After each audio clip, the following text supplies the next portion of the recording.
Bonsoir. Eh bien, c'est très simple. Comment créer des idées? Il faut foutre le bordel. Il faut créer le chaos, en fait. Le nom de notre société, nous avons été une start-up avec mon équipe et on s'est dit, les entreprises, c'est formidable, c'est organisé, ça sait faire beaucoup de choses, c'est un cosmos. Et de cette idée, de cette représentation du cosmos, est née l'idée de, avant le cosmos, il y avait du chaos. Il y avait quelque chose qui n'était pas organisé et de ce manque d'organisation est sorti un univers qui tourne. Et pour nous, ça a été la métaphore de l'entreprise. Donc il y a beaucoup de techniques pour arriver à créer ce désordre. Mais plutôt que de faire un long discours, je vais vous emmener voir une expérience à Stockholm. Moi aussi, j'ai fait mon choix, j'ai fait mon prix Pulse à ma façon. Je viens de boire du petit lait à travers ces deux cas formidables. Et donc, je vous emmène voir à Stockholm une expérience drôle et instructive.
Je demande de les applaudir.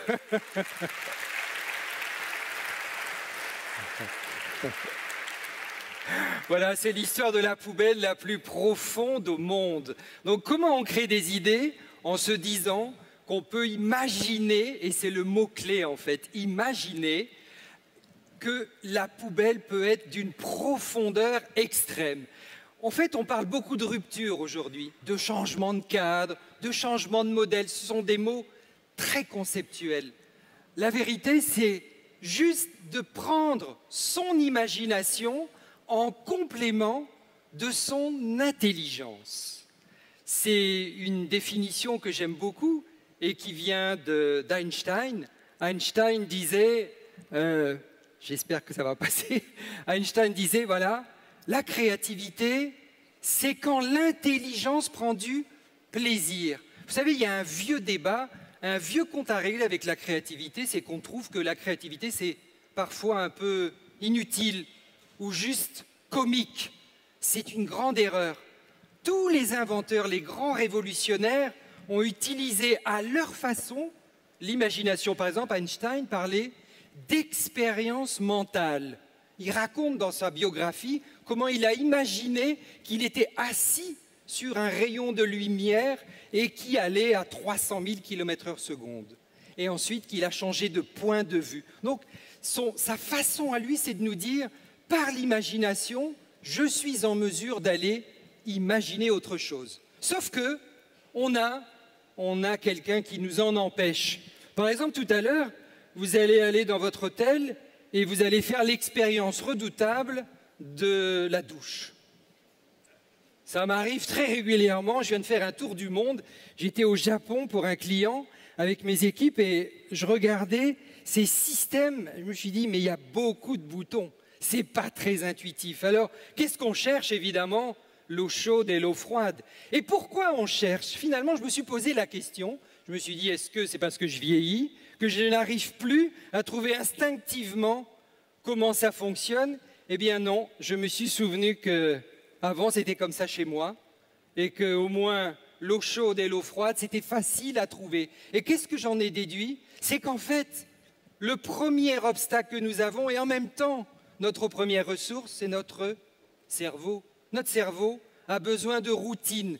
Dès qu'il peut, il va répéter les mêmes choses. Le contraire de la créativité, ce n'est pas du tout l'esprit de sérieux, c'est une erreur. Le contraire de la créativité, c'est le conformisme, c'est-à-dire de répéter parce que notre cerveau veut absolument répéter. Alors, comment on crée? Comment on se met dans une posture de créativité? Il y a beaucoup d'enquêtes, de grâce, très peu de chiffres sur ce sujet. Observer, accepter la critique, être tenace, c'est les deux exemples qu'on vient d'avoir, et surtout, et pour moi c'est le point le plus important, collate inspirations, rassembler des sources d'inspiration qui viennent de partout. Vous pouvez regarder les innovations en ce moment de Google, ils mettent des maths dans la médecine à un niveau qui n'a jamais été atteint avant eux. C'est-à-dire qu'ils vont croiser, hybrider des univers qui jusque-là étaient des univers disjoints. Un des grands secrets pour créer des idées, c'est de rejoindre, de connecter. Sinon, nous restons dans les silos. Alors, l'innovation, bien sûr, c'est un vieux débat. Mais elle a pris, je dirais, une nouvelle forme aujourd'hui. Tout le monde cherche ces fameuses ruptures. Bon, les ruptures, comment ça se fabrique? On le sait. L'imagination, j'en ai parlé. Mais cette attitude que je viens d'entendre dans les deux prix Pulse, c'est une attitude plus profonde, c'est ce qu'on appelle l'optimisme. C'est-à-dire une manière qui consiste à se dire au fond de soi que demain peut être meilleur qu'hier. Même si autour de vous, nous entendons, vous entendez, des gens qui vous mettent au tapis, qui tuent les idées ou qui ne vous donnent pas confiance. Et enfin, le naturel porté vers le progrès, c'est déterminant. Sinon, que fait-on? Eh bien, on se contente de faire du progrès. C'est très bien le progrès, c'est très bien d'améliorer l'existant. Perrier a inventé Perrier Fine Bulle, c'est de l'innovation, de progrès, c'est parfait, ça augmente. Mais la réponse du concurrent a été immédiate, Badois a développé un produit avec des grosses bulles, c'est-à-dire il lui a dit « Tu viens sur mon territoire, je veux aller sur le tien ». La rupture, c'est quoi? C'est de changer le cadre mental, de regarder autrement et de faire une autre rupture, c'est d'aller sur un autre marché, de dire « Il y a des gens qui tous les jours mettent dans leur sac à dos, dans leur sac à main, des bouteilles d'eau et qui peut-être, là où ils travaillent, là où ils vont, sur les lieux, pourraient boire et disposer d'un autre objet qu'on appelle maintenant la fontaine à eau. Culligan est passé devant tout le monde et a créé un marché mondial de professionnels avec les services. Mais ce n'est pas tout, c'est que les ruptures maintenant sont en train de s'enchaîner. Et quand on parle finalement d'innovation maintenant, c'est la capacité à créer des idées rupturistes. Et voici la dernière idée qui va peut-être encore tuer l'eau de table. Tout à l'heure, Bernard parlait de Schumpeter, la destruction créatrice. Sans aucun doute, des vieux modèles vont disparaître. Et là, les nouveaux modèles, c'est de dire, finalement, peut-être que l'eau qui est dans mon robinet, qui sort de mon robinet, sera vraiment une eau de sécurité et une eau que je pourrai boire. Alors, comment on les crée? Et on peut le voir d'une manière très simple, à travers les deux cas Pulse. On se débarrasse d'abord du mythe romantique. Il y a une espèce de mythe qui est en nous et qui nous met un petit peu dans la situation du designer ou de l'artiste qui est tout seul devant sa feuille blanche. Ça ne marche pas comme ça, en fait, l'innovation. Ce n'est pas quelqu'un qui s'arrache les cheveux et qui, un jour, arrive à créer tout seul comme l'artiste. Ça, c'est la création artistique, sans aucun doute. Il y a des grands moments de solitude dans ces équipes d'innovation, bien sûr, mais l'entreprise, c'est très différent. La création, c'est un système de divergence, convergence et surtout, c'est un système collectif. Pour arriver à rejoindre ces 9 croix, je faisais ça quand j'étais à l'école, quand je m'ennuyais pendant les cours. J'en avais marre parfois, alors je faisais, avec mes copains, on essayait, vous savez, vous avez certainement fait, comment rejoindre les 9 croix avec 4 traits, sans lever le crayon, parce qu'en levant c'est très facile évidemment, eh bien c'est ça la solution, on la connaît, c'est qu'il faut vraiment sortir du cadre. Le seul problème, c'est que quand on est aux deux extrémités, parfois, on est seul. Et donc c'est là où vous avez la fameuse foi, la foi dans l'idée qui va vous tenir, sans laquelle vous allez abandonner. Donc du coup, la première question à se poser, c'est qu'est-ce qu'on regarde quand on regarde le monde? Vous voyez, ça c'est la gare de Stockholm. Vous pouvez regarder la structure, vous pouvez regarder un bâtiment, vous pouvez regarder des gens. Et puis, il y a une start-up qui a regardé, qui en a fait autre chose et qui s'est dit, il y a 250 000 personnes en moyenne qui passent chaque jour dans ce lieu. C'est donc une énergie et ils ont imaginé un système qui permet de chauffer à hauteur de 25% le bâtiment voisin.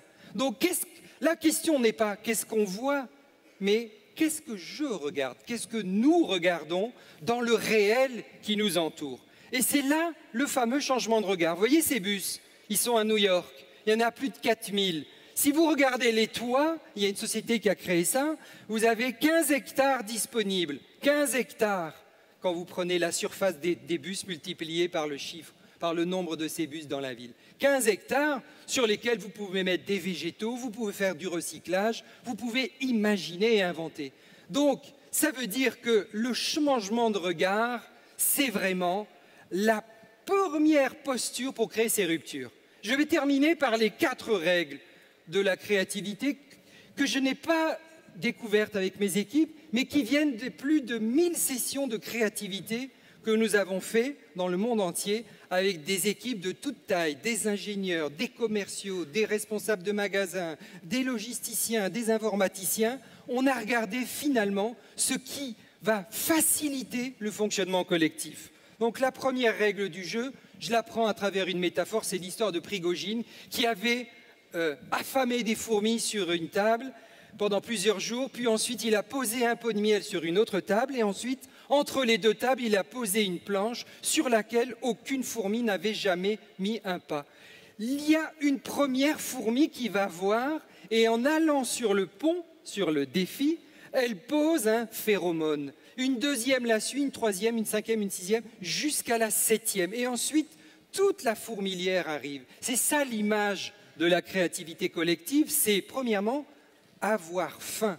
Alors il y a 2 manières d'avoir faim, soit on est en crise, ce qui n'est pas votre cas, soit on a de l'ambition. L'ambition, ce n'est pas la mégalomanie, l'ambition finalement, c'est vouloir changer une réalité. Ensuite, chapeau à la première fourmi quand même, qui ose dire « j'irai peut-être bien voir là-bas s'il y a quelque chose ». Si tout de suite on la castre en disant « qu'est-ce que tu vas faire là-bas ?»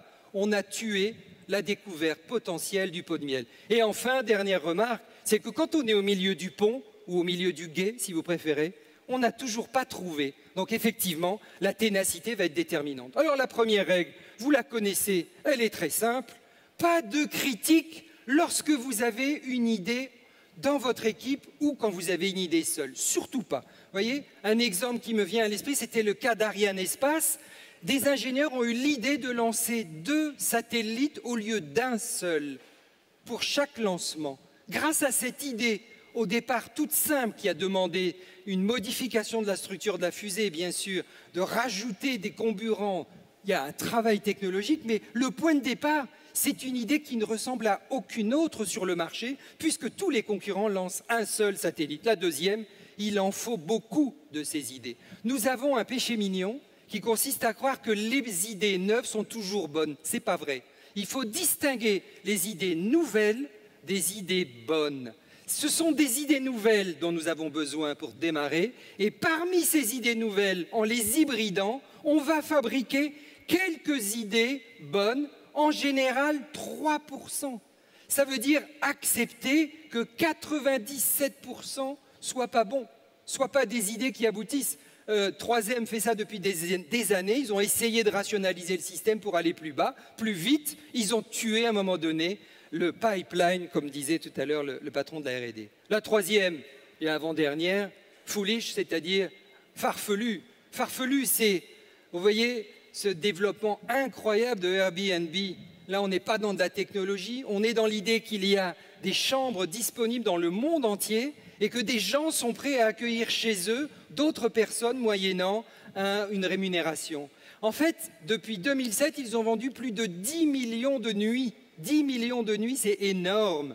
Qu'est-ce qu'ils ont fait? Ils ont combiné la maison et l'hôtel. Et enfin, la dernière règle du jeu, c'est la partie dite du développement, développer les idées des autres. Si nous n'arrivons pas avec le collectif, nous ne pourrons pas le faire. Alors ça, c'est le record du monde, je terminerai là-dessus, de Red Bull. Red Bull cherchait comment l'écurie de Formule 1 a baissé le temps pour changer les 4 roues, les 4 pneus pour la Formule 1. Vous savez que c'est généralement maintenant dans les stands que se gagnent les courses, tellement les champions ont un niveau d'excellence à peu près équivalent. Donc ça se joue au dixième de seconde. Ils ont réussi à le faire en 2 secondes 0,5. Ils ont baissé de 4 dixièmes. Et d'où vient l'inspiration? Et ce sera vraiment mon dernier exemple. Ils ont demandé à un chorégraphe de les orchestrer, si je puis dire. Ils ont répété avec eux. Pourquoi? Parce que 15 personnes sur un espace aussi contraint, c'est vraiment un art pour ne pas se marcher sur les pieds.